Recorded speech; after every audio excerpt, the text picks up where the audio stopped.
Cyrano de Bergerac, lecture de la 7e scène de l'acte 2. Les personnages présents: Cyrano, Ragueneau, les poètes, Carbon de Casteljaloux, les cadets, la foule, etc. puis de Guiche. Ragueneau: peut-on entrer? Cyrano sans bouger: oui. Ragueneau fait signe et ses amis rentrent. En même temps, à la porte du fond, paraît Carbon de Casteljaloux, costume de capitaine aux gardes, qui fait de grands gestes en apercevant Cyrano. Carbon de Casteljaloux: le voilà! Cyrano levant la tête: mon capitaine! Carbon exultant: notre héros, nous savons tout. Une trentaine de mes cadets sont là. Cyrano reculant: mais Carbon voulant l'entraîner: viens, on veut te voir. Cyrano: non.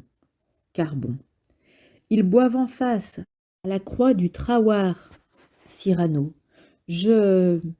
Carbon remontant la porte et criant à la cantonade d'une voix de tonnerre: le héros refuse, il est d'humeur bourrue. Une voix au dehors: oh, sans Dius! Tumulte au dehors, bruit d'épées et de bottes qui se rapprochent. Carbon se frottant les mains: les voici qui traversent la rue. Les cadets entrant dans la rôtisserie: mille Dius, cap de Dius, mordius, pocape de Dius. Ragueneau reculant, épouvanté: messieurs, vous êtes donc tous de Gascogne? Les cadets: tous. Un cadet à Cyrano: bravo! Cyrano: baron. Un autre lui secouant les mains: viva! Cyrano: baron. Troisième cadet: que je t'embrasse! Cyrano: baron. Plusieurs Gascons: embrassons-le! Cyrano ne sachant auquel répondre: baron, baron, de grâce! Ragueneau: vous êtes tous barons, messieurs? Les cadets: tous. Ragueneau: le sont-ils? Premier cadet: on ne ferait une tour rien qu'avec nos tortilles. Lebray entrant et courant à Cyrano: on te cherche, une foule en délire, conduite par ceux qui cette nuit marchèrent à ta suite. Cyrano épouvanté: tu ne leur as pas dit où je me trouve? Lebray se frottant les mains: si. Un bourgeois entrant suivi d'un groupe: monsieur, tout le marais se fait porter ici. Au dehors, la rue s'emplit de monde, des chaises à porteurs, des carrosses s'arrêtent. Lebray bas, souriant à Cyrano: et Roxane? Cyrano vivement: tais-toi! La foule criant dehors: Cyrano! Une cohue se précipite dans la pâtisserie, bousculade et acclamations. Ragueneau debout sur une table: ma boutique est envahie, on casse tout, c'est magnifique. Des gens autour de Cyrano: mon ami, mon ami. Cyrano: je n'avais pas hier tant d'amis.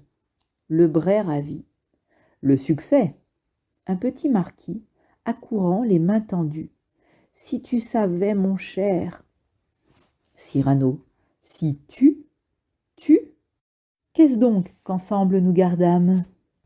Un autre: je veux vous présenter, monsieur, à quelques dames qu'il a dans mon carrosse. Cyrano froidement: et vous d'abord, à moi, qui vous présentera?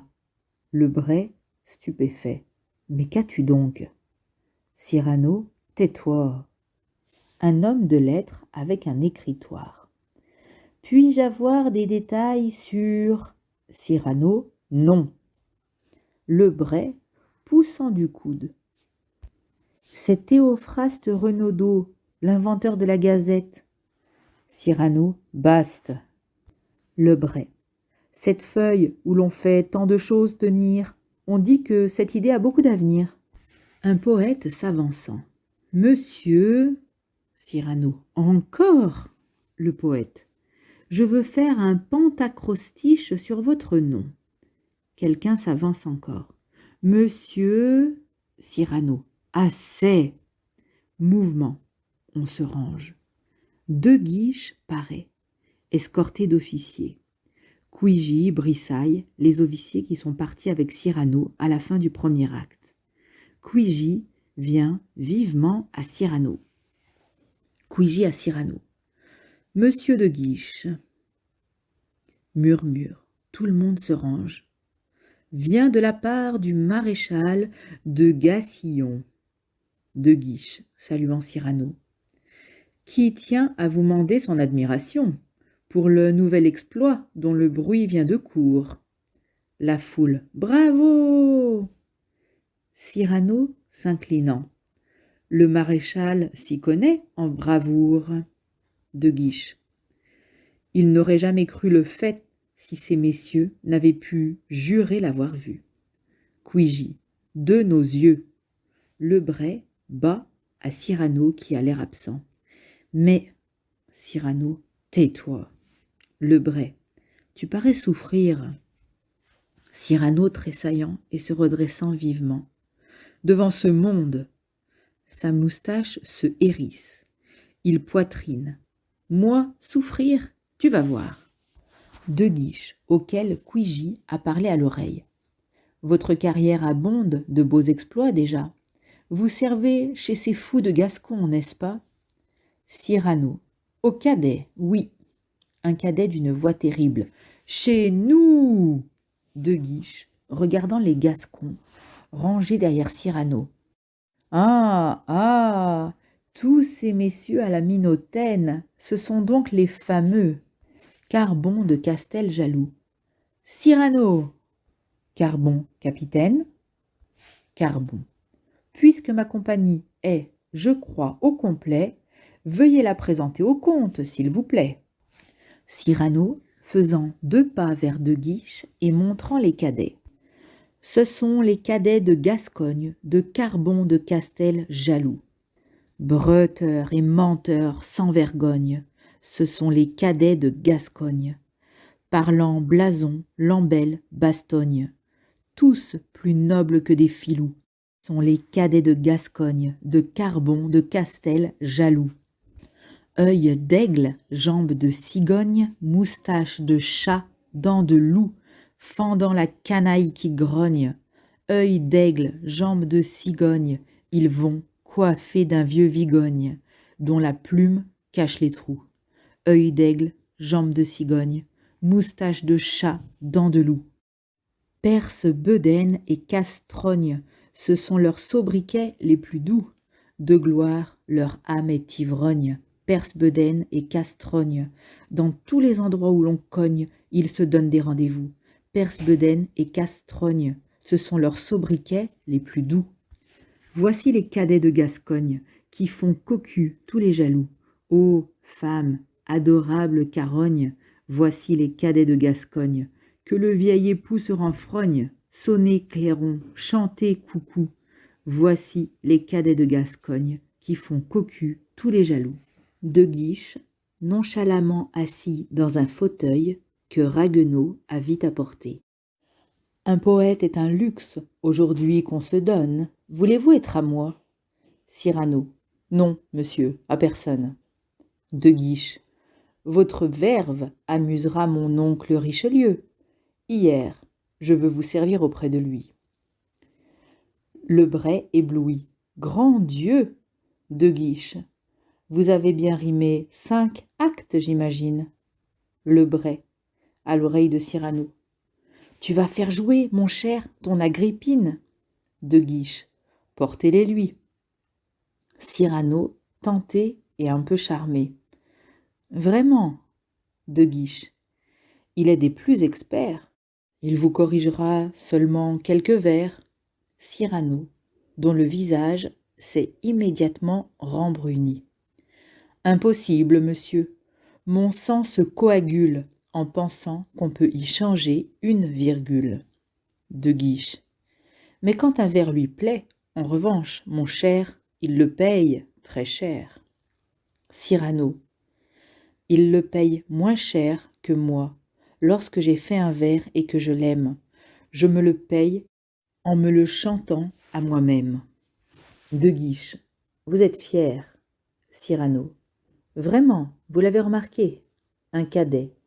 Entrant avec enfilé à son épée des chapeaux aux plumets miteux, aux coiffes trouées, défoncées. Regarde, Cyrano, ce matin sur le quai, le bizarre gibier à plumes que nous prîmes, les feutres des fuyards. Carbon. Des dépouilles au pime. Tout le monde riant. Ah, ah, ah. Couigy. Celui qui posta ses gueux, ma foi, doit rager aujourd'hui. Brissaille. Sait-on qui c'est? De Guiche. C'est moi. Les rires s'arrêtent. Je les avais chargés de châtier, besogne qu'on ne fait pas soi-même, un rimailleur ivrogne. Silence gêné. Le cadet à mi-voix, à Cyrano, lui montrant les feutres. Que faut-il qu'on en fasse? Ils sont gras. Un salami? Cyrano, prenant l'épée où ils sont enfilés, et les faisant dans un salut, tous glisser aux pieds de De Guiche. Monsieur, si vous voulez les rendre à vos amis. De Guiche se levant d'une voix brève. Ma chaise et mes porteurs. Tout de suite, je monte. À Cyrano, violemment. Vous, monsieur. Une voix dans la rue criant. Les porteurs de monseigneur le comte de Guiche. De Guiche qui s'est dominé avec un sourire. Vous avez vu Don Quichotte? Cyrano. Je l'ai lu et me découvre au nom de cet huluberlu. De Guiche. Veuillez donc méditer alors. Un porteur paraissant au fond. Voici la chaise. De Guiche. Sur le chapitre des moulins. Cyrano saluant. Chapitre 13. De Guiche. Car lorsqu'on les attaque, il arrive souvent. Cyrano. J'attaque donc des gens qui tournent à tout vent? De Guiche. Qu'un moulinet de leurs grands bras chargés de toile vous lance dans la boue. Cyrano. Ou bien dans les étoiles? De Guiche sort. On le voit remonter en chaise. Les seigneurs s'éloignent en chuchotant. Le Bray les raccompagne. La foule sort. Fin de la lecture de la scène 7. On va résumer la scène 7 de l'acte 2 du livre Cyrano de Bergerac de Edmond Rostand. Alors, c'est encore une scène d'action. D'abord, il y a le pâtissier Ragueneau qui demande s'ils peuvent rentrer. Parce que Ragueneau et les poètes s'étaient mis dans un petit vestibule pour laisser la pâtisserie libre, que Cyrano puisse s'entretenir avec Roxane. Donc elle est partie, Cyrano il est un peu scotché sur place et il est très malheureux. Et il y a Carbel de Caston-Jaloux qui entre. C'est le capitaine de la compagnie où est Cyrano. C'est des gens qui s'appellent les Gascons, donc c'est possible qu'ils viennent simplement de Gascogne, en plus c'est ce qu'ils disent dans la scène. Donc Carbon est très enthousiaste et il dit « Tu es un héros, tout le monde sait que tu as combattu tous ces hommes à la porte de Nesle. » Et Cyrano, en fait, il veut pas qu'on parle de son exploit. À chaque fois, il essaye de freiner tout le monde. Il lui dit « Viens, il y a une trentaine de cadets qui sont dans le café en face en train de boire, viens te joindre à nous. » Et lui, il veut pas. Mais finalement, c'est les cadets qui entrent dans la pâtisserie. Donc, ils entrent et ils disent tous des jurons, des gros mots en fait. Ils entrent tous les uns après les autres et ils embrassent Cyrano, ils le félicitent. Ensuite, il y a Lebray qui arrive. Lebray, c'est son copain qui était avec lui dans la première scène quand ils étaient au théâtre de Bourgogne. Donc Lebray lui dit que tout le monde est fan de lui, qu'il est devenu une vraie star. Cyrano s'en fout. Lebray lui demande des nouvelles de Roxane et Cyrano lui dit de se taire. Parce que lui, il est très malheureux et il ne veut pas en parler. Et il y a plein de gens qui viennent vers Cyrano. Par exemple, il y en a un qui dit « Venez avec moi dans mon carrosse, je vais vous présenter des dames qui vous attendent. » Et Cyrano, il lui répond « Commencez déjà par vous présenter vous-même, je vous connais même pas. » Il y a quelqu'un d'autre qui vient pour parler de lui dans le journal, c'est l'inventeur de la Gazette. Mais ça n'intéresse pas Cyrano. Il repousse en fait tous les gens qui viennent le féliciter et il y a toute une foule, tous les gens qui étaient là à l'hôtel de Bourgogne veulent le voir. Et entre le grand ennemi de Cyrano, c'est le comte de Guiche. C'est celui qui cherche à marier Roxane et à la prendre pour maîtresse. Et donc De Guiche, il vient et il dit, eh ben, j'aurais jamais cru qu'un seul homme avait fait autant de dégâts si c'était pas des gens de confiance qu'il avait vus de leurs propres yeux. Et on voit qu'il y a un peu de la tension entre De Guiche et Cyrano, et donc le chef des Gascons dit à Cyrano, bah vas-y, présente-nous, vu qu'il y a le comte de Guiche qui est là. Et Cyrano fait une assez longue tirade où il présente les Gascons comme étant des gens vraiment qui n'ont peur de rien, qui sont toujours en train de se battre, qui séduisent les femmes, qui percent les ventres et qui cassent les figures. Enfin bon, c'est vraiment une bande de terribles. Et De Guiche va faire une proposition à Cyrano après. Il va lui dire, eh ben, vous écrivez bien, est-ce que vous voulez pas que je vous présente à mon oncle Richelieu? Et donc Cyrano dit, mais il n'est pas question, je n'appartiens à personne. Et il dit, mais peut-être qu'il pourrait faire jouer une de vos pièces de théâtre. Et du coup, Cyrano, il est un peu touché parce qu'apparemment, il écrit des pièces de théâtre. Et il dit, en plus, Richelieu, il va peut-être vous remanier votre texte. Et Cyrano, il dit, il n'en est pas question de penser qu'on puisse changer une seule des virgules de mon texte. Et tout de suite, ça y est, il se fâche, il veut plus du tout être joué. Donc De Guiche lui dit, mais Richelieu est riche et quand un vers lui plaît, il le paye très cher. Et Cyrano répond, mais je me paye moi-même parce que je m'émeus moi-même en lisant mes textes. Donc De Guiche, il lui dit, mais vous êtes un peu fier. Et Cyrano, il lui répond, ça y est, vous l'avez remarqué. Ensuite, les gens disent, mais est-ce qu'on sait, donc Brissailles, les amis de Cyrano, ils disent, est-ce qu'on sait qui est-ce qui a fait envoyer ces gueux, donc les hommes qui étaient en poste à la porte de Nesle et que Cyrano a tous mis KO, est-ce que quelqu'un sait qui est-ce qui les a fait envoyer? Et De Guiche, il répond, oui, c'est moi. Et il dit, en gros, je voulais faire casser la figure d'un ivrogne qui s'était moqué de moi. Et ce genre de basse besogne, on n'y va pas soi-même, on envoie des gens pour le faire. Et l'ivrogne, c'est celui qui était ami avec Cyrano dans le premier acte, hein, on s'en rappelle. Donc quand De Guiche a dit que c'était lui, toute la foule qui criait et qui riait a arrêté de rire parce que De Guiche, c'est quelqu'un de puissant et il fait peur à tout le monde, il fait tuer des gens, etc. Donc les gens n'osent plus rire comme avant. Et il y a un cadet, donc c'est quelqu'un qui est dans la compagnie des Gascons, qui arrive et sur son épée, il a piqué tous les chapeaux qu'ont laissés les gens qui étaient là pour le guet-apens et qui se sont enfuis en jetant ou en perdant leurs chapeaux. Et ils sont tous piqués sur une épée et il dit, bon, j'ai récupéré les chapeaux, c'était un drôle de gibier, c'était une drôle de bête qui traînait dans les rues et je les ai tous piqués sur mon épée. Qu'est-ce qu'on en fait? En plus, ils sont dégoûtants, est-ce que vous voulez qu'on en fasse un salami? Et Cyrano, donc, il prend l'épée où ils sont enfilés et il fait comme un salut devant De Guiche et en fait, il jette à ses pieds les chapeaux de tous les hommes de main qu'il avait envoyés et que lui a mis KO. Donc De Guiche, c'est assez pour lui, il est fâché, il demande à ses porteurs de venir le chercher, apparemment il se fait porter pour marcher. Et il dit à Cyrano, vous devriez lire Don Quichotte. Et Cyrano connaît très bien Don Quichotte et donc De Guiche se moque de lui, mais Cyrano dit, cet uluberlu, je l'admire. Et Don Quichotte, c'est un personnage qui est un peu idéaliste, un peu naïf, et entre autres qui prend les moulins à vent pour des géants. Donc il se bat contre eux. Et De Guiche veut se moquer de Cyrano, et il lui dit qu'il attaque du coup les moulins à vent. Et Cyrano lui coupe la parole, il dit, est-ce que vous voulez dire que les gens contre qui je me bats, ce sont des gens qui tournent à tout vent? Et De Guiche lui dit assez méchamment, il faut se méfier parce que un grand bras du moulin peut vous envoyer dans la boue. Et Cyrano répond, ou alors il peut aussi m'envoyer dans les étoiles. Et la scène se termine comme ça.